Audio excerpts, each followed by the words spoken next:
ወደ 8ኛው መርህ ደግሞ እንሄዳለን። ለዘላቂ ትዳር 21 መርሆችን እያያችሁ ነው። 8ኛው መርህ ኢሞሽናል ኢንቲሜሲ፣ በጣም የስሜት መስተጋብር ማለት በጣም መቀራረብ፣ ስሜትን ሼር ማድረግ። ኢሞሽናል ኢንቲሜሲ በጣም ወሳኝ ነገር ነው እና ሮሜ 12:15 ላይ እንደሚናገር ደስ ከሚላቸው ጋር ደስ ይበላችሁ፣ ከሚያለቅሱ ጋር አልቅሱ ይላል እና ይሄ ለወዳጆች ለቤተሰቦቻችን የተነገረ እንዲሁም ደግሞ ለትዳር አጋራችን፣ ምክንያቱም ትልቁ ወዳጅነት ያለው በትዳር ውስጥ ነው ተባብለናል እና ይህንን ኢሞሽናል ኢንቲሜሲ እንደው በጣም እንደ መርህ ሰዎች ሊከተሉት ይገባል። እኛም ደግሞ በትዳራችን ውስጥ አትርፈንበታል ብለህ ካሰብክ እስኪ ምን ትለናለህ? ብዙ ነገሮችን ማንሳት ይቻላል። በዚህች ምድር ላይ ስንኖር ማዘን አለ፣ መደሰት አለ።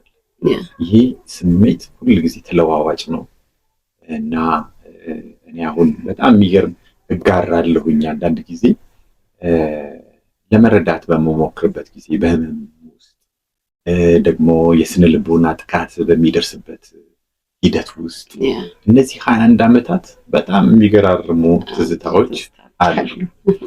ከስራ ቦታ ላይ በምታጫውቺኝ ጊዜ አሁን አንቺ በጣም ትናገሪውን ነገር በመስማት አብሬ የመሆን እና አብሮ ደግሞ ያንን ነገር ወደ ተሻለ ነገር ለማምጣት ስሜትን የመጋራቱ ነገር ትልቅ አስተዋጽኦ እንዳለው ያየንባቸው ጊዜያቶች አሉ። በህመም ውስጥ አሁን አንዳንዱን ነገር ስሜትን ላለማጋራት እንደው አልፎ ሄዶም ደግሞ ሌላ ነገር እንዳይፈጠር ሪዘርቭድ ብትሆኝም ግን በጣም ስሜትሽን ለመረዳት የማደርገው ነገር በጣም ትልቅ አስተዋጽኦ አለውና ስንታመም፣ ስናዝን፣ በተለያየ ሁኔታ ውስጥ ስናልፍ ደግሞም ስንደሰትም አሁን ብዙ ጊዜ ምን በቃ ደስ ብሏታል ብሎ አንደኛው ሪዘርቭድ ይሆናል። ደስታ ስለሆነ ምንም መጋራት አያስፈልግም ይላል። ደስታንም መጋራት አብሮነትን ያስቀጥላል። ይሄ በጣም ትልቅ መርህ እንደሆነ የሚነሳ ፖይንት ነውና በተለይ በተለያዩ አቅጣጫዎች በምናልፍበት ጊዜ አብሮነትን የምናሳይበት እሱ ተደሰትኩ አልተደሰትኩ እባክህ አይገባውም አይገባትም ተባብለን የምንለያይበት ሁኔታ ካለ ልክ አይደለም። ይሄንን መርህ እንደ ቁም ነገር አድርገን መጠቀም በጣም ወሳኝ የሆነ ነገር ነው። ምን ሆናለች ዛሬ? እንዴት እያሳለፈች ነው? ደስ ካላት ደስ መሰኘት አብሮ፣ ደስ ካለው ደስ መሰኘት አብሮ፣ ሲያዝን ደግሞ ኢሞሽናሊ ኢንቲሜት መሆን አብሮ መሆን። ዋው በጣም የሚገርም ወሳኝ የሆነ ነገር ነው። እውነት ነው። እኛ እንግዲህ አሁንም መክቤ እንዳነሳው በጣም ብዙ ተሞክሮች አሉን። ብዙ ሀዘኖች ገጥመውናል። ሰው በስጋ ሲለይ ብቻ አይደለም ሀዘን፣ ግን ስራ ቦታ ላይ ሊሆን ይችላል፣ በጓደኞች ሊሆን ይችላል፣ የማይሆን ዜና ሰምቶ ሊሆን ይችላል፣ ፈተና ወልቅ ሊሆን ይችላል፣ ብዙ ነገር። አንዳንድ ሰዎች ኢሞሽናሊ ራሱ አቢዩዝ ያደርጉናል በንግግራቸው በምናምን መሀል። ግን ኢንከሬጅ የምንደራረገው ቤት ውስጥ ስንመጣ ነው እና አለመፍረድ። አንዳንድ ጊዜ አንዳንድ ሰው በጣም ስትሮንግ ይሆንና የባለቤቱ ወይም ባለቤቷ ሼር የሚያረጋት አሁን ይሄ እንዲያስከፋል ምናምን ብሎ ጀጅ አለማድረግ። ኦልሬዲ ያ ነገር አሟታል፣ አሞታል፣ አሳምሞታል። ሶ ተቀብሎ በሱ ጫማ ውስጥ ሆኖ አብሮ ሼር ማድረግ እንዴት በጣም ትልቅና ወሳኝ ትዳርን የሚያስቀጥል ነገር። እኛ ደግሞ የተጠቀምንበት ህመሞች ገጥመውናል፣ ብዙ አቢዩሶች ገጥመውናል። ውጪ ሰዎች ብዙ ነገር ብለውን ያውቃሉ። ብዙ ፌለሪቲዎች ገጥመውናል እና እነዚህን ሁሉ እንዴት አለፋችሁ ብትሉ ስሜትን እንጋራለን፣ ወደ ትልቁ ወደ እግዚአብሔር እናቀርበዋለን አብረን ማለት ነው እና ጀጅ አንደራ ማለት አንዱ ላይ አይፈርድም። በቃ ተሰምቶታል አነሰም በዛም ስሜቱን ነው የምንጋራውና ለመዝለቃችን እነዚህን 21 ዓመታት እዚህ ለመድረሳችን ምክንያት አንዱ የረዳን መርህ ነው። ለዚህ ነው ወደ እናንተ ይዘንላችሁ የመጣ ነው። እንግዲህ በጣም ብዙ ቫልዩ ልናደርጋቸው የሚገቡ መርሆችን ወደ እናንተ ፎርዋርድ ለማድረግ በዚህ በ21ኛው የአኒቨርሰሪያችን ክብረ በዓል ምክንያት በማድረግ 21 መርሆችን ወደ እናንተ እያስተላለፍን ያለ ነው እና ይሄ 9ኛው መርህ ነው። 9ኛው መርህ በገንዘብ አጠቃቀማችን አንድ መሆን። ያው ገንዘብ ታውቃላችሁ በጣም በተለያየ አግባብ አብረን ስንሰራ እናገኛለን። አንደኛው በጣም ፋይናንሻሊ ስትሮንግ ሊሆን ይችላል፣ አንደኛው ደግሞ ሊያጣ ይችላል እና በትዳር ውስጥ በሚያሳልፉበት ጊዜ ይህንን አንድነት ልንጠቀምበት ይገባል። የእግዚአብሔር ቃል እንደሚናገር እግዚአብሔር አንድ ያደረገውን ሰው አይለየው ይላልና ጥምረታችን ወይንም ደግሞ ገንዘብ ወይ ደግሞ በሰዎች አማካኝነት እንዳንለያይ አንዱ ገንዘብ ሰዎችን ስለሚለያይ ማለት ነው። ይህንን ሂደት እንዴት እናየዋለን? ወሳኝ መርህ ነው። ብዙዎችን ምናልባት ቅድምም እንደተነሳው ቃል የለያየ ማንም እንዳይለየው የተባለውን አንድነትና ጥምረት ግን የለየ ያፈረሰ ያራራቀ ምክንያት ነውና ፋይናንስ ቀላል ነገር አይደለም። ፋይናንስ ከእግዚአብሔር እኩል ሊወዳደር የሚችል ነገር ነው። ሰው ገንዘብን የሚወድ ከሆነ ለእግዚአብሔር መገዛት ራሱ ሊከብደው ይችላል፣ አይደለም ለትዳር ማለት ነው። ስለዚህ ገንዘብ ልንጠቀምበት የተሰጠን ነገር እንደሆነ በማመን ብቻ የምናስተዳድረው ነገር ሊሆን ይገባል። አሁን ከተነሳው ነገር አንጻር የኔ የሚባል ነገር ፋይናንስን በተመለከተ እንዲሁም ሌሎችንም ነገሮች ትዳር ውስጥ ሊኖር አይገባም። የኛ ነው፣ ሁሉም ነገር የኛ ነው። ለምሳሌ በእኛ ትዳር ተሞክሮ ስንነግራችሁ መክቤ በጣም ብዙ ገንዘብ የሚያመጣበት ጊዜ የሚያገኝበት ጊዜ አለ ነበር። እኔም እንደዛው። ግን የማንም አይደለም፣ የሁለታችንም አንድ ላይ ይመጣና የቱ ነው ፕራዮሪቲ የሚለው ነገር ነው እኛ የምንነጋገርበት።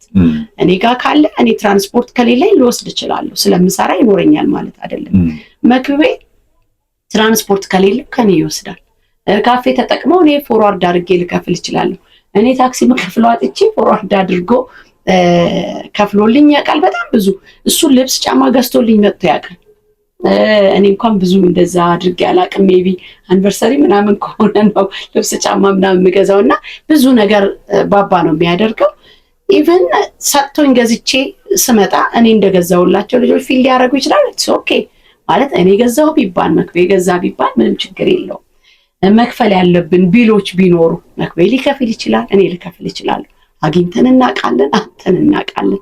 እንግዲህ ይሄ የ21 ዓመት የትዳር ጉዞ ብዙ ነገር አሳይቶናል አይደለም? ማግኘትንም ማጣትንም ሰው እንግዲህ ብዙ የሚያውቁን ሰዎች አሉ። በእንደዚህ አይነት ላይፍ ውስጥ አልፈናል። ግን በዚህ ሁሉ ውስጥ ተንገራጨን እናቅ ይሆናል፣ ግን አልወደቅንም። እግዚአብሔር ረድቶን ማለት ነው። ስለዚህ አንዱ ሚስጥር ምንድነው? ፋይናንሻሊ አንድ መሆናችን፣ ግልጸኝነታችን፣ ለሆነ ሰው መሰጠት ካለበት ተመካከልን ማድረጋችን፣ ሰፖርት ማድረግ እንኳን ቢኖርብን ማለት ነው። እና ይሄ ነገር ለባለትዳሮች ትልቅ መርህ ልትነጋገሩበት የሚገባ። ባለፈው ታክሲ ላይ እየሄድኩ ከአንድ ሰው ጋር ዝም ብዬ ዲያሎግ አረግ ነበር። መጥቼ ነግሬያለሁ ዶክተሩ እና እያወራን ምን ያህል ፋይናንሻሊ ለሚስት ግልጽ ነህ ስለው ለራሴም አይደለሁም አለኝ ማለት ነው። አይደለም ለሚስቴ፣ ምክንያቱም ስንት እንዳለኝ ካወቅኩ ለምን ይሄን አወጣው ብዬ እላለሁ። ስለዚህ ስንት እንዳለኝም አላውቅም፣ ሳወጣም እንደፈለግኩ ነው የማውቀው። ባለቤቴ ደግሞ ብዙም የመረዳት እንትን ስለሌለ የሚያስፈልጋትን ሰጣታለሁ፣ ግን በቃ ስንት ብር እንዳለኝ አታውቅም። አንዳንዴ ከሷ ደብቄ ግን የወደፊቱ ቤት ልገዛ ላስብ እችላለሁ። ምን ስደርስበት ያኔ እነግራታለሁ። ለምን ካሁኑ እነግራታለሁ አለኝ። ነው ልክ አይደለህም አልኩት። አዶን ነው እናንተ የምታዩም ሰዎች ምን እንደምትሉ በፍጹም ልክ አይደለም። ምንም ሰርፕራይዝ የለም። ሲጀመር ሰርፕራይዝ ቢኖር እንኳን ራሱ መሆን ያለበት ማለት እኔ በጣም ነው እንደውም ሰርፕራይዝ የምወደው የማደርገው። ግን ይሄ ረጅም ጊዜ ያልቆየ ብዙ ቆይቶ ሳይሆን ዛሬ ለማረገው ነገር ምናልባት ካለ ገንዘብ ላይ አውጥቼ ገዝቼ ሰርፕራይዝ ልል እችላለሁ፣ ላደርግ እችላለሁ። ይሄ ሎንግ ረጅም መንገድ ምናምን ዝም ብሎ ለብቻ መሄድ፣ ይሄ አካሄድ ምንድነው? ፌል ስታረጉ ወዴት መጣችሁ ታወራላችሁ? ለምሳሌ የሆነ ገንዘብ መሬት ገዛችሁ ከሚስታችሁ ደብቃችሁ ነገ ሰርፕራይዝ ልታረጉ፣ ያ መሬት ህገወጥ ሆነና ከሰረ፣ ስታዝሉ ከማን ጋር ታዝናላችሁ? ራሱ ገብታችኋል አይደለ? ስለዚህ በተቻለ አቅም በተለይ ትልልቅ ኢንቨስትመንቶች በስውር መደረግ የለባቸው። ግልጸኝነት ወሳኝ ነገር ነው። እንደዚህ አይነት ግልጸኝነት ሲኖር ትዳር ረጅም መንገድ መዝለቅ ይችላል፣ እስከ ህይወት ፍጻሜ ሊኖር የሚችል ይሆናል ማለት ነው። ፐርፌክት። ተያያዥነትና ተደጋጋፊነት ያላቸውን ነገር እያነሳን ነው። የገንዘብ አንድነት ሲባል ግን ገንዘብ በጣም እንዳልሽው በጣም ከስነ ልቦና ሙከራችን አንጻር እህቶች ያው ሰርፕራይዝ ይወዳሉ። ወንዶች ደግሞ ብዙ ጊዜ በደንብ ነገሮቹ ፕራዮሪቲ ሊሰጣቸው ቅድሚያ ሊሰጣቸው የሚገቡትን ነገር ማየት አለብን የሚል ኮንሰርን አላቸው። ስለዚህ ሁል ጊዜ ግልጽ የሆነ የትኛውንም ፋይናንስ አሎኬት በምናደርግበት ጊዜ በምንወስንበት ጊዜ የት ጋር ምን ብናደርግ ጥሩ ነው የሚል ምክክር በጣም ወሳኝ የሆነ ነገር ነው። በትዳር ውስጥ ፋይናንስን በተመለከተ የኔ የሚባል ነገር የለም። ፋይናንሳችን አንድ መሆን አለበት። በእርግጥ በጣም ሰፋ ያለ ነገር ነው እዚህ ውስጥ ያለው። እንደው እንደ መርህ አድርገን ስናየው ይህንን ትምህርታዊ ሂደት ሰፋ አድርገን ልናይ የምንችልበት ጊዜ ወደፊት ልናደርግ እንችላለን እንጂ ሰፋ ያለ ፋይናንስን በተመለከተ እንዴት ማኔጅ ለሁሉም ያው ገደብ አለው እና ገደቡ ውስጥ ከምን ድረስ አሁን ቅድም እንዳልሽው አሁን በምን አይነት መንገድ ሰርፕራይዝ ባደርግ ነው ሊቆረቁር የማይችለው ተጽዕኖ ሊፈጥር የማይችለው የሚለውን ግንዛቤ በመናበብ የምናደርገው ነገር ሲሆን በጣም ፐርፌክት ይሆናል። ስለዚህ ይሄ 9ኛው መርህ ባለትዳሮች ተጠቀሙበት። ገንዘባችን የኔ ሳይሆን የኛ ነው። 10ኛው መርህ ላይ ደርሰናል። 10ኛው መርህ ማኔጂንግ ኤክስፔክቴሽን ማለት በልኩ ኤክስፔክቴሽናችንን የምንጠብቀውን ነገር በልኩ ማድረግ። አንዳንድ ጊዜ ከልክ በላይ የሆነ አጠባበቅ እሷማ ይሄን አታደርግም ከሱ ይሄን አይጠበቅም ያንን እንልና ነገርየው ሲከሰት ልንጎዳ እንችላለን። መታገስ ሊያቅተን ይችላል። ፍቅር ግን ምንድነው? ይታገሳል፣ ቸርነት ያረጋል አይደለ? ይራራል፣ ይምራል። ይሄንን መለማመድ የምንችለው ምናልባት በልኩ ስናስብ ሊሆን ይችላል እና ሃይ የሆነ ኤክስፔክቴሽን ሰዎች ሊያጋጭ ይችላል ብለህ ታስባለህ? ሊያጋጭ ይችላል። በጣም ኪ የሆነ ፖይንት ነው። ይሄንን መርህ እኛ ቤትም እንዴት ነው ማኔጅ ያደረግነው በእነዚህ በ21 ዓመት የትዳር ጉዟችን ውስጥ እሱንም ጨምረክ ትልቁን ሚና የሚጫወተው እዚህ ውስጥ ምንድነው? ይሄ በተለይ ማኔጂንግ ኤክስፔክቴሽን የሚባለው አልጋ ባልጋ የሆነ ኤክስፔክቴሽን በጣም ዛሬ እንጆይ አደርጋለሁ፣ ዛሬ ደሰታለሁ፣ በቃ አሁን አግኝቻት ወይ አግኝቸው ተባብለን የሆነ ኤክስፔክቴሽናችን ከፍ ብሎ ከዛ በኋላ ስንደርስና ነገርየው ተገላቢጦች ሲሆን ያንን ማኔጅ ማድረግ የምንችልበት ጉልበትና አቅም ከሌለ ፍቅር ሉዝ እናደርጋለን፣ ቀጣዩንም ጉዟችንን አፌክት እናደርጋለን። ስለዚህ በጣም መታወቅ ያለበት ነገር አንሊሚትድ የሆነ የመታገስ መጠናችንን ልናሰፋ የምንችልበት ከኛ ኤክስፔክቴሽን ውጪ የሆነ ነገር ያጋጥመን ይችላል ብሎ ራስን አጀስት ማድረግ በጣም ወሳኝ ነው። ምክንያቱም ፍጹም የሆነ ሰማያዊ በቃ ደስታ በደስታ ነው ፍቅር ነው ምናምን ብለን ስንል ስሜታችን በተጎዳበት ጊዜ ሌላ ነገር ሊያጋጥመን ይችላል። አሁን አንዳንድ ጊዜ ልክ እንደዚህ አይነት ኤክስፒሪየንስ የምናደርጋቸው ነገሮች አሉ። እኔ እንደጠበቅኩት በቃ አሁን አንድ ወቅት ላይ በጣም እኔ ትሪት የምታደርጊበት ኢንጆይ የማደርግበት ያንን ፍቅር አገኘሁኝ ብዬ ሳብ ብዬ በቃ ኤክስፔክቴሽን ከፍ ብሎ መጥቼ ከዛ ደግሞ በጣም የወረደ ነገር ሊያጋጥመኝ ይችላል። ስለዚህ ቶሎ ብዬ ራሴን አጀስት ካላደረኩ ልጎዳ እችላለሁ። በቃ እኔ እንደዚህ ፈልጌ እኔ በቃ እንደዚህ አይነት ስሜት ተሰምቶኝ እሷ በቃ አልተረዳችኝም ብዬ ሌላ ጽንፍ ደግሞ ቢይዝ የሚቀጥለውን ቀን አፌክት አደርገዋለሁኝ። የሚቀጥለውን ለምን አሁን ቅድም እንደጠቀሽው ነው ፍቅር ይታገሳል። ፍቅር ውስጥ አልጋ ባልጋ ብቻ አይደለም ማለት ፍቅር ኦፍ ኮርስ እንዲ ጀነራሊ ፍቅር ነው። በፍቅር ውስጥ ነው ደስታ ያለው ሰላም ያለው። ግን ፍቅር ኢንክሉዲንግ ማለት ኔጌቲቭ የሆነ በፍቅር ውስጥ መታገስ አለ፣ በፍቅር ውስጥ ቸርነት አለ፣ በፍቅር ውስጥ በጎነት አለ፣ በፍቅር ውስጥ ራስን መግዛትም አለ። በፍቅር ውስጥ ስሜታዊነት ብቻ አይደለም። አሁን አንዳንዱ ምንድነው ፍቅር በቃ እንደ ሳይት ላቭ በቃ የሆነ ደስ የሚል ነገር በቃ ፍቅር የሌለው ነው እሱ ፍቅር የሌላት ስትጎዳም ስታዝንም ወይንም ሲያዝንም ስሜቱን የጎዳ ነገርም ሲኖር አብሮ ኢንጌጅድ የማድረግን ነገር ኤክስፔክት ማድረግ አለበት፣ መጠበቅ አለበት። ስለዚህ ይሄ በጣም ኪ የሆነ ነገር ነው አሁን ያነሳሽው ማኔጂንግ ኤክስፔክቴሽን።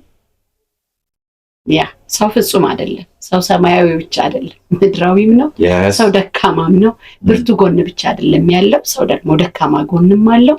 ስለዚህ ኤክስፔክቴሽናችንን በጣም ማስተካከል መቻል አለብን። እንደሱ ስናደርግ ትዳራችን ረጅም ዘመን እስከ ህይወት ፍጻሜ ድረስ ይዘልቃል ማለት ነው። የተወደዳችሁ 11ኛው መርህ ላይ ደርሰናል። 11ኛው መርህ ደግሞ በጣም መሰረታዊና ወሳኝ የሆነ ነገር በሌላ ነገር እየተሸፋፈነ ብዙዎችን እየጎዳ ረጅም ርቀት ዘላቂ የሆነ ትዳር እንዳይኖር ያደረገ ነገር ነው። ምን መሰላችሁ የሚለው ይሄ ኳሊቲ ወይንም ደግሞ ጥራት ያለው ጊዜ ማሳለፍ፣ የተመረጠ ጊዜ፣ ውድ ጊዜ ማሳለፍ እንለዋለን። እና መጽሐፍ ቅዱሳችን በጣም መሰረታዊ የሆነ ነገር ያነሳል። ይህንን የምናነበው ከዘዳግም ምዕራፍ 24 ቁጥር 5 ላይ ነው። እግዚአብሔር ቃል ሲናገር ለምን እንዴት ይህንን ነገር አደረገ? ኳሊቲ ታይም ይፈቅዳል። እግዚአብሔር ራሱ ይህንን ኳሊቲ ታይም ባልና ሚስት እንዲያሳልፉ ይፈቅዳል። ምን ይላል መሰላችሁ?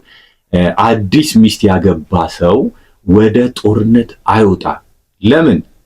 ያንን ጊዜ በደንብ ኳሊቲ ታይሙን ያሳልፍ፣ 1 ዓመት በቤቱ በነፃ ይቀመጥ ይላል፣ ይፈቅድለታል። እና ያገባትን ሚስቱን ደስ ያሰኛል። ይህ የደስታ ኳሊቲ ታይም አብሮ ማሳለፍ፣ ይሄ መርህ ይነሳል ማለት ነው።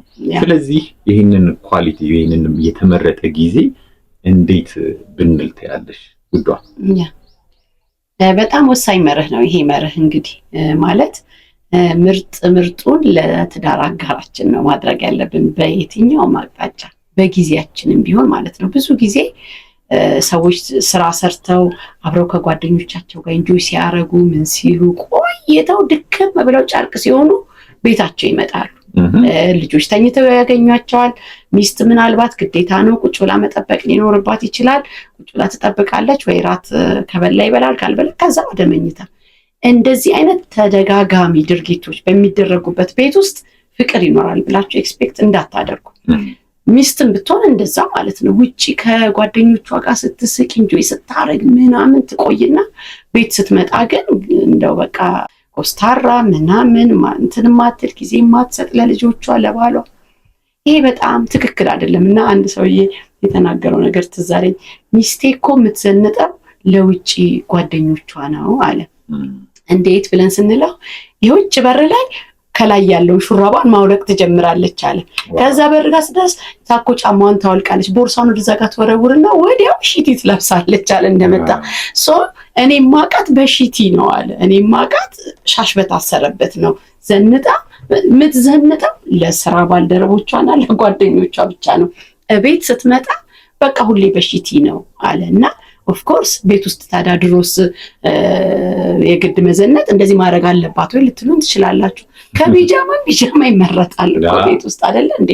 ማለት ሻሽ ለማሰሩ ምናልባት ማታ ወደ መኝታ ሲኬድ፣ ወደ መኝታም ራሱ ከባድ ነው፣ ግን እንደው ይሻላል። ገብቷችኋል አይደለ? አንዳንድ ሰዎች በቃ ቤት ውስጥ ነን ማለት ለአለባበሳችን ማንጠነቀቅ፣ ለምንም ነገር ማንጠነቀቅ፣ ቤቱ ላ የምታድር ከሆነች ደግሞ ፀጉሯን ማይበጠር ማይሰራ፣ ጥርሷን ማይቦረሽ፣ ጭራሽ ምንም ነገር ውስጥ የሌለች፣ ይሄ ማለት ምርጡን ለጎረቤቶቻችን ለጓደኞች ወይ የሆነ ሰርግ ስንጠራ የምናወጣው አይደለም።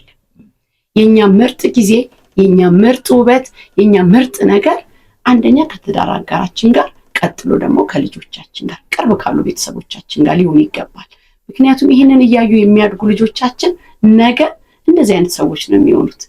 ጠንቃቆች ከሆነን ጠንቃቃ ልጆች እናሳድጋለን፣ ካልሆንን ደግሞ እና አንዳንድ ጊዜ እንዲህ የለመዱ ልጆች ሲሆኑ ለብሳችሁ ስትወጡ እንኳን አለባበሳችሁን እንዴ እንደዚህ ሆነሽ ልትወጪ ነው እንደዚህ ሆነ ይላሉ። ለምን እንደዛ ሆናችሁ እንደማትወጡ ለምደዋል።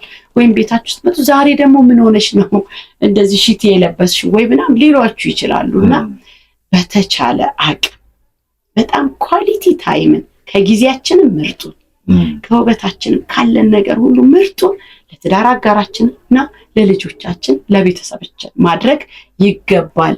በደከመ ሞራል ምናምን በተንጠፈጠፈ ጊዜ ቤት መጥቶ መቆጣት ምናምን በጣም ተገቢ አይደለም። ልጆች ደግሞ እንደምታውቁት በጣም በጊዜ ነው እንቅልፋቸው የሚመጣው አይደል? ማምሸት አይችሉም። ስለዚህ እናንተ በጣም ኳሊቲ ታይማችሁ ሌላ ጋር አሳልፋችሁ ስትመጡ ልጆቻችሁን ልታጡ ሚስ ልታረጉ ትችላላችሁና እኛ ቤት እንግዲህ እንዴት ነው የት ነው ብላችሁ ስትሉ ፕሮግራሞቻችን የታወቁ ናቸው። የቤት ለቤት ፕሮግራም አለ፣ ወክ እናደርጋለን፣ አብረን እናሳልፋለን። ብዙ ጊዜ ተናግረነዋል። ገንዘብ ካለ ካፌ ገብተን የሚጠጣ እያዘዝን እየተመገብን ልናሳልፍ እንችላለን። ካልሆነ ወክ እያደረግን በጣም ብዙ እናወራለን ከልጆቻችንም ጋር እርስ በርስ ማለት ነው። ኳሊቲ ታይማችን ሁሌም ለቤተሰባችን። አሜዚንግ፣ በጣም የሚገርም ነገር ነው። ይሄንን ሐሳብ ፕራክቲካሊ ማለት በተግባር ያደረግነውና እየሄድንበት ያለ ነገር ነው። እንዲበዛልን ፐርፌክት ነን ማለት አይደለም፣ ግን ደግሞ በጣም እንዲበዛልን የሚገባ እንደ መርህ የሚጠቀስ ነገር ነው። እንደው ላይ ሰቅለን እኛ ፐርፌክት ነን እያለን አይደለም፣ ግን እንደ መርህ በጣም ልናየው የሚገባ ብዙ ጊዜ ምን ይላል የእግዚአብሔር ቃል ሁለተኛው መርህ ጀነራል በፍቅር አግባብ ባልንጀራን እንደራስህ አድርገህ ውደድ ነው ይላል። እና በመውደድ ሂደት ውስጥ የመጀመሪያው ምርጥ የሆነውን ነገር ለባልንጀራዬ እኔ ብዙ ጊዜ እናገራለሁ። የመጀመሪያው ባልንጀራዬ ወይንም ደግሞ የመጀመሪያዋ ጓደኛዬ ውዷ ሚስቴ ነች። ስለዚህ ያንን ኳሊቲ ታይም ደግሞ የምሰጠው ለማን ነው? ለተወደደችው ሚስቴ ነው። ስለዚህ ይሄንን ነገር በሲሪየስሊ በማየት እንደው የውጪ አሁን ስትናገሪ በጣም እንደመጣብኝ ታውቂያለሽ። ብዙ ባሎች ወይንም ደግሞ ብዙ ሚስቶች የውጪ ጀብደኞች ናቸው። በጣም ውጪው ላይ ፐሷ ይባላል።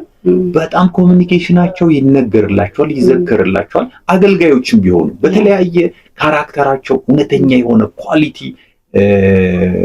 ካራክተራቸው የሚለካው ለባልንጀራቸው በሚሰጡት የተመረጠ ጊዜ ነው እና ሚስቱን ወይንም ደግሞ ቤት ውስጥ በጣም ኳሊቲ ታይሙን የማይሰጥ ለዛ የተገባውን ቆንጆ የሆነ ነገር ፕሮቫይድ የማያደርግ ትዳር ዘላቂ ሊሆን አይችልም።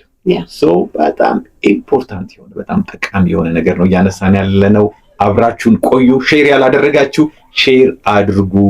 ሰብስክራይብ ያላደረጋችሁ ይህንን ጽኑ መሰረት የቤተሰብ አገልግሎት ሰብስክራይብ ደግሞ አድርጉ፣ ለሌሎች ተደራሽ እንዲሆን አድርጉ። ይህንን 21 የትዳር ዘመናችንን የትዳር ዓመታችንን አንቨርሰሪያችንን ስናከብር እነዚህን መርሆች ደግሞ ፕሮቫይድ ለማድረግ መነሳሳትን በልባችን እግዚአብሔር ስላደረገ በጣም ደስ እያለን ነው ወደ እናንተ የምንመጣው። እንቀጥላለን። ልክ ነው መክቤ እንዳለው እንግዲህ እየተከታተላችሁን ያላችሁ ቤተሰቦቻችን ሼር ማድረግ፣ ሰብስክራይብ ማድረግ እንዲሁም ደግሞ ኮሜንት ላይ ኮሜንታችሁን ብታስቀምጡ እናንተስ ልምዳችሁ ምንድን ነው?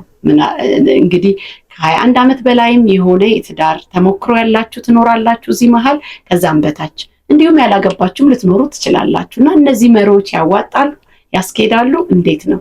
ስለዚህ ኮሜንታችሁን ኮሜንት ላይ አስቀምጡልን። ሰብስክራይብ ያላደረጋችሁ ሰብስክራይብ አድርጉ። ደግሞ ለሌሎች እንዲደርስ ሼር አድርጉ። እናመሰግናለን። አሁን ወደ 12ኛው መርህ ደግሞ እናልፋለን። 12ኛው መርህ ምንድን ነው? በጥቃቅን ነገሮች ማለት ትናንሽ ነገሮችንም ጭምር ማድነቅ። ቤት ውስጥ የሚደረጉ ትንንሽ ነገር የግድ ጎልቶ የወጣ ትልቅ ነገር ሲደረግ ብቻ ሳይሆን በጥቃቅን ነገሮችም ቢሆን ቴንኪዩ መባባል። አንተ ይሄን ማድረግ ቻልክ፣ ባትኖር ኖሮ ክፍተቱ ይሄን ይሆን ነበር።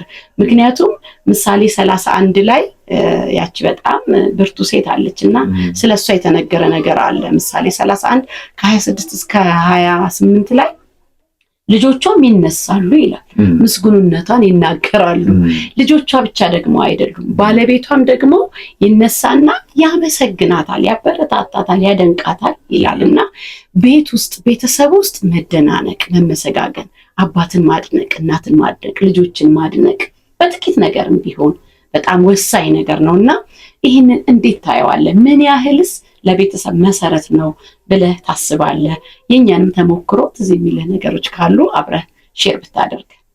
ቴንኪዩ። ምሳሌ 31 ስትነሳ ያው ሁልጊዜ ባለቤቴም ትነሳለች። በጣም በትጋት በተለያዩ አቅጣጫዎች አይደለም ጥቃቅን የሆኑ ነገሮች ትልልቅ ነገሮችንም በመስራት ስለምትታወቅ ያው እሱን ባሏ ያመሰግናታል የሚለውን ነገር በጣም በተለያየ መንገድ ፕራክቲስ እናደርገው ነበርና እውነት ነው። እንግዲህ የ12ኛው መርህ በጣም ሁላችንም ልንጠብቀው የሚገባ ምግብ ሰርታ ስታቀርብልን ሊሆን ይችላል፣ ወይም ደግሞ የተለያየ ድካም ሲደክመን በገዛ ውስጥ ባለ ኮንትሪቢዩሽን ሊሆን ይችላል። ጥቃቅን ነገሮችን ሁሉ እያነሳን ያችን ነገር አመሰግናለሁ ብሎ አፕሪሼት ማድነቅ በጣም አስፈላጊ ነው። ጥበብን ይከፍታል። ታውቃላችሁ፣ የሚቀጥለውን ምዕራፍ የሚከፍትልን ጥቃቅን ነገሮችንም አፕሪሼት ስናደርግ ስናደንቅ ነው እና ይሄ እንደ ቀላል ይመስላል፣ ግን ብዙ ጊዜ በተለያየ ነገር ሎድድ ስንሆን አላደነኩ ደግሞ ትንሽ ሳመሰግናት ሌላ ነገር ታመጣለች፣ ሌላ ነገር ያመጣል እያልን ይታበያል እያልን ብዙ ጊዜ በዚህ አግባብ ሪዘርቭድ እንሆናለን ወይም ደግሞ ብዙ አንተጋም። ግን ባለትዳሮች ዘላቂ የሆነ ሂደቱን ለማስቀጠል ተቋሙን ትዳሩን ለማስቀጠል ማድረግ ያለባቸው ነገር በትናንሽ ነገሮች እንኳን አድናቆትን መለገስ፣ ማድነቅ። ያው ፐርፌክት ነኝ አልልም፣ ግን አንዳንድ ጊዜ ይህንን መርህ ለማድረግ እታትራለሁ። ዝም ብሎ አይምሰላችሁ 21 ዓመት አብረን በፍቅር የዘለቅነው ገና የሚጓጓለት በፍቅር የምንቀጥለውን ህይወት ወደ እናንተ ተደራሽ እንዲሆን ስናደርግ ትናንትና የበቀለ ወይንም ደግሞ ዝም ብሎ አለ አይደለ ለይስሙላ ሳይሆን እግዚአብሔር የረዳንና ደግሞ በጣም ሊበዛልን የሚገባ መርህ እንደሆነ ነው ሼር ማድረግ የምፈልገው። አመሰግናለሁ። በጣም የሚገርማችሁ ነገር ትልቅ ነገር ስናገኝ ብቻ ለማመስገን ስንጠብቅ ምናልባት ሁሉንም እናጣና ያቺ ጥቃቅን ነገር ምን ያህል እንደምታጎለን የዛኔ ይገባናል። እና አንድ አባባል አለ፣ ትልቁ ጋን በጠጠር ይደገፋል ይባላል። ትልቁ ያ የሚያስደንቀን ነገር ከመምጣቱ በፊት ጠጠሮቹን ካላደነቅን ጋኑ አይቆምም፣ መቆሚያ ያጣልና የሚደግፈን ለትልቁ ነገር የሚያንደረድረን ያ ነውና በተፈጥሮ ሰው ስታመሰግኑ ቴንኪው ስትሉት ሌላ ነገር የመጨመር የመነሳሳት ነገር ይኖረዋል አይደል? እና እኛም ቤት እንደዚህ ነው። በተለይ መክቤ በጣም አድናቂ ነው፣ ያመሰግናል። በትንሹም በትልቁም ነገር ስልክ ይደውላል፣ ያበረታታል። አንዳንዴ እኔ ስራ ላይ ሲሆን ቅድም ተደዋውለን የለ እንዴ ሁሉ ልል እችላለሁ፣ ግን እሱ ምንም አይታክተውም፣ ይደውላል። እና አንዳንዴ እንዴ ጀማሪ ፍቅረኛሞች ትመስላላችሁ የእውነት ይሄን ያህል ዓመታችሁ ነው ብለውኝ ያውቃሉ፣ ስራ ቦታ ላይ ማለት ነው። በቀን 3 ምናምን ይደውላል። ከዛ እሺ ምናምን ስናወራ ሲያዩ እንደ ጀማሪ ፍቅረኛሞች ነው የምንመስላቸው፣ ግን ያው ጠብቀ ነው ስለሄድ ነው። ያ ነገር የትኛውንም በር ያስከፍታል፣ እውነቱን ለመናገር ማለት ነው። የምትመሰገን የምትደነቅ ሚስት የትም ጋር አክቲቭ ላትሆን አትችልም። እና ይህንን መርህ ተጠቀሙበት፣ በጣም ያዋጣቸዋል። ወደ ቀጣዩ መርህ እንሄዳለን። 13ኛውን መርህ ስናገር ውዷን ሚስቴ አጠገቤ በማድረግ በጣም ልባዊ ኮንፊደንስ ወይንም ደግሞ ሙላት እየተሰማኝ ነው የማወራው። ምን ይላል መሰላችሁ? ፍቅርን ሁልጊዜ ማደስ ይላል። እና እንደ መነሻ አድርገን የምናወራበትን መጽሐፍ ቅዱሳዊ ጥቅስም አስቀምጠናል። እሱን ባነሳው በጣም ደስ ይለኛል። እና ኪፒንግ ሮማንስ አላይቭ የሚለውን ሐሳብ ምን ብለን በምሳሌ ምዕራፍ 5 ከቁጥር 8 እስከ 19 ላይ ስናነብ ምንጮችህ ብሩህ ይሁኑ፣ ከልጅነትም ሚስት ከወጣትነትም ሚስትህም ጋር ደስ ይበልህ ይላል። ቁጥር 19 ላይ እርሷ እንደተወደደች ዋላ እንደተዋበችም ሚዳቋ ናት፣ ጡቶቿ ዘወትር ያርኩህ፣ ፍቅሯም ሁል ጊዜ ይማርክህ ይላል። ሊጠግቡ ሰለሞን ይህን ነገር ሲናገር ፍቅር ሁል ጊዜ መታደስ የሚችልበትን እዛው ስቲክ አድርጎ በዛው የፍቅር ሂደት ውስጥ መቀጠል ለዘላቂ ባለትዳሮች በጣም ወሳኝ የሆነ መርህ እንደሆነ የምንናገርበት ሐሳብ ነው ማለት ነው። እና ፍቅርን ማደስ በዛው የፍቅር ቆይታ ውስጥ መቆየት እንደ አንድ መርህ ባለትዳሮች ጥንዶች ሊከተሉት የሚገባ መርህ ነው። በዚህ አግባብ በጣም እሳት የላሱ ትልልቅ ነጥቦችን እንደምትናገሪ አስባለሁና ምን ትያለሽ? እንግዲህ አሁንም እንደተነሳው እንደ እግዚአብሔርም ቃል ይህንን ነገር ስመልስ ማለት ፍቅር እውነት ነው፣ ሁል ጊዜ መታደስ መኮትኮት ያለበት ቼክ መደረግ ያለበት ነገር ነው። ብዙ ሰዎች ምናልባት ስለ ጋብቻቸው ቀን ብቻ ይጨነቃሉ፣ እንዴት አድርገው ያንን ቀን እንደሚያሳልፉ፣ ሴሪሞኒው እንዴት እንደሚሆን፣ ማን እንደሚጠራ ምናምን ያስቡና ከዛ በኋላ ያለው ህይወት ብዙ አያሳስባቸውም። ግን ፍቅርን መጀመር ሳይሆን እስከ ዘለቄታው ድረስ ማስቀጠል ነው ትልቁ ነገር። የተጀመረው ፍቅር እንዲቀጥል ደግሞ ብዙ እንክብካቤዎች፣ ብዙ ተሐድሶች ያስፈልጉታልና ቅድምም በቃሉ እንደተነበበ ሚስት እንደ ሚስትነቷ ባሏን በማስደሰት ዘና በማድረግ የሚገባትን ነገር በመወጣት ፍቅሯን ማደስ አለባት። ባልም ደግሞ እንደ ባልነቱ ለሚስት ፍቅሩን ትክክለኛ እውነተኛ ፍቅርን በመስጠት በመንከባከብ የፊት መጨማደድ እንዳይኖርባት በማድረግ የፊት መጨማደድ የሚያመጣው ሐዘን ነው፣ የተለያዩ ነገር የልብ ስብራት የተለያየ ነገር ነው። ያ እንዳይኖር ባል እየተንከባከበ ልክ አበባ ባጠጣ ነው ተክል ባጠጣ ነው በኮተኮት ነው በተንከባከብ ነው ጊዜ እያማረበት እያደገ እንደሚሄድ እንደዛ ትዳራችንም ፍቅራችንንም መንከባከብ መኮትኮት ያስፈልጋል። ብሩክ ምንጭ መሆኑን ልናሳይ ይገባል ብዬ ማለት እፈልጋለሁ። ያ እንደ ብሩክ ምንጭ እንደተባረከ